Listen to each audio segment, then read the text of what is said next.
Hello, my name is Jorge Espinosa. My topic about is pituitary hyperplasia from primary hypothyroidism. Definition: Pituitary hyperplasia is a relatively common condition that occurs in both psychological and pathological side.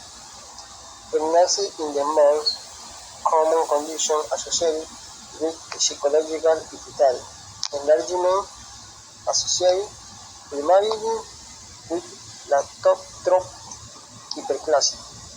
It's commonly present but remains largely undiagnosed in primarily hypothyroidism. Hi, this is Tom from ZeroToFinals.com. In this video, I'm going to be talking about hypothyroidism.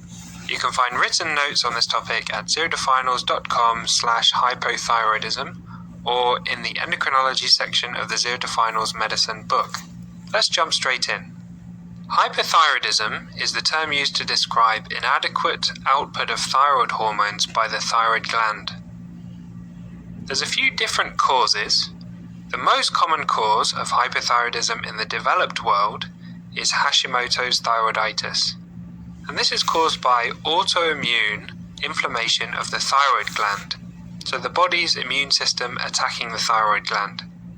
It's associated with antithyroid peroxidase or anti-TPO antibodies, and also with antithyroglobulin antibodies. Initially, it causes a bit of a goiter, after which there's atrophy of the thyroid gland as the hypothyroidism sets in.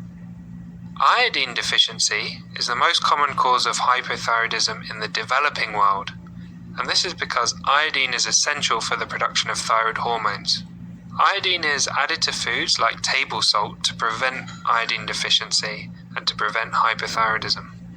Hypothyroidism can also occur as a result of treatment for hyperthyroidism. So all the treatments for hypothyroidism have the potential to overshoot and cause hypothyroidism. So these are treatments like carbimazole, propylthiouracil, radioactive iodine, and of course thyroid surgery. There are also medications that can cause hypothyroidism. Lithium inhibits the production of thyroid hormones in the thyroid gland, and so can cause a goiter and hypothyroidism.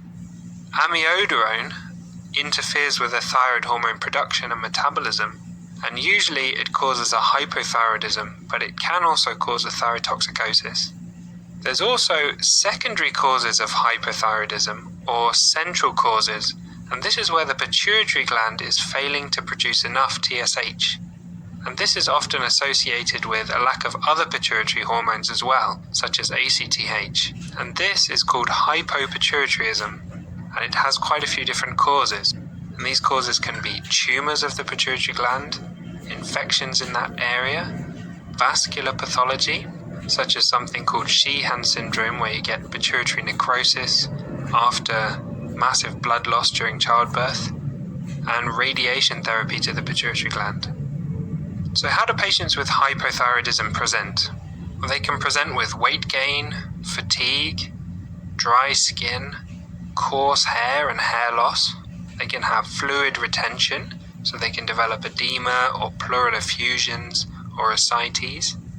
They can have amenorrhea, so their periods stop, and it can slow down the bowels and make them very constipated. So when you suspect hypothyroidism, how do you investigate them? Well, firstly, you would do a TSH, find that the TSH is abnormal, and then do T3 and T4 levels.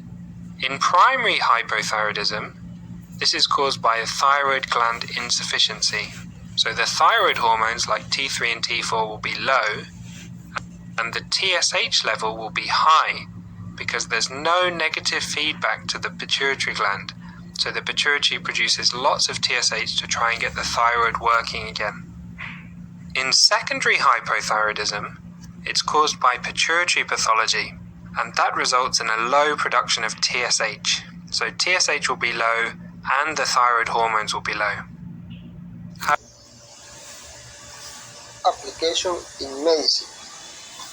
Profound and severely premise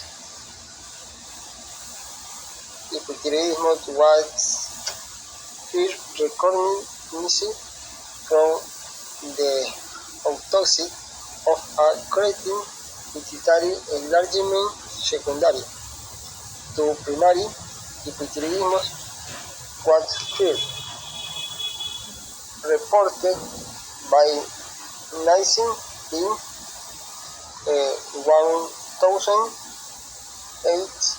1861 and found to produce no symptoms in patients only the bad compression in the empty chest.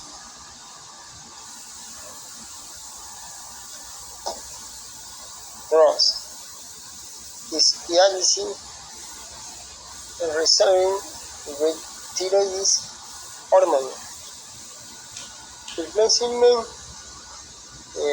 therapy and correct the amenorrhea, galactorrhea syndrome alone in the regression of the pituitary tumor over 8 months. Comment. The year after diagnosis made with the tumor has increased in size and causing local compression. Only 38% present with a shared complaint suggesting of hypothyroidism on initial presentation.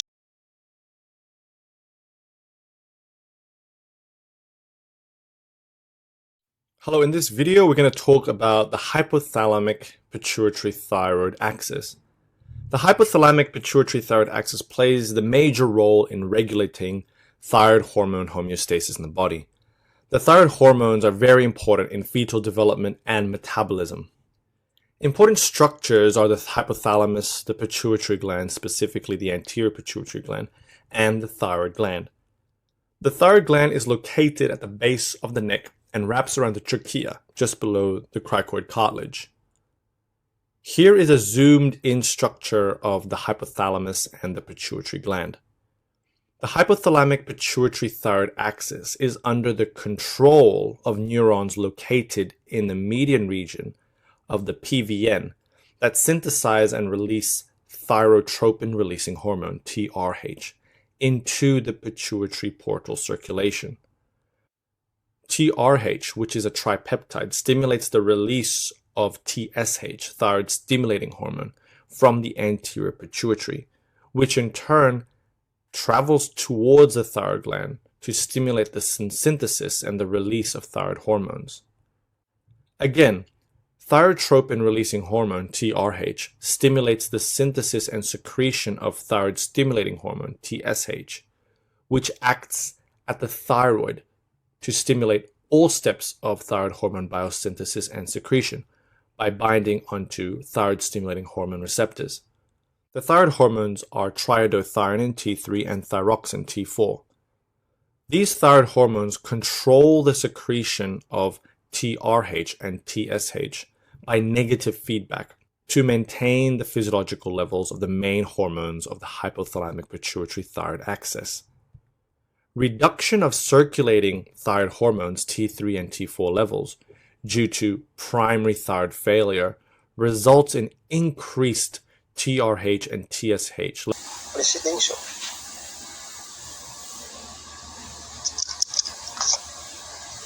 UC application in Ecuador.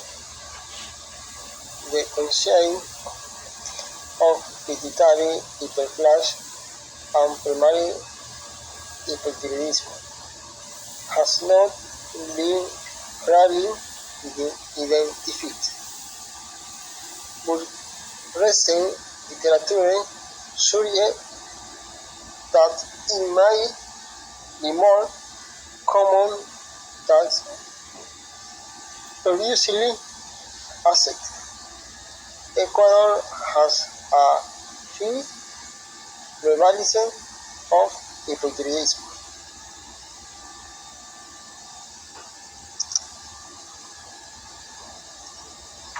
Conclusion: the incidence of pituitary hyperplasia in primary hypothyroidism has not been clearly identified.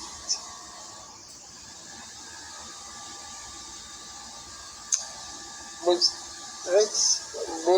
recent literature suggests that it might be more common than previously accepted. I know it's very important to comment that hypothyroidism is a right factor of hyperplasia to have a detailed and faster diagnosis.